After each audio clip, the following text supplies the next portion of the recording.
Rais Daniel Arap Moi sasa anawasili katika Nairobi Hospital kwa mintarafu ya kuweka jiwe la msingi na kadhalika kuongoza harambee ya kusaidia ujenzi wa kituo kipya kabisa cha tiba za dharura na pia kuhudumia wale wanaokumbwa na maafa kama vile ajali.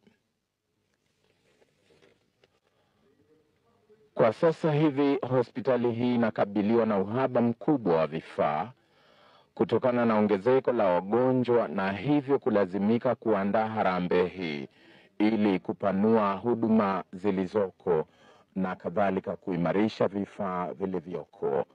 Kwa mujibu wa maafisa wasimamizi, kunahitajika takriban shilingi milioni 100 kuiwezesha hospitali hii kuimarisha kituo kipya cha watu waliokumbwa na ajali pamoja na kituo kingine cha upasuaji kwa wagonjwa wasio wa kulazwa. Kwa mujibu wa tarakimu zilizopo, wagonjwa wapatao 1044 huhudumiwa na hospitali hii kila mwaka, lakini vifaa vilivyoko vinaweza kuhudumia wagonjwa 10,000 pekee.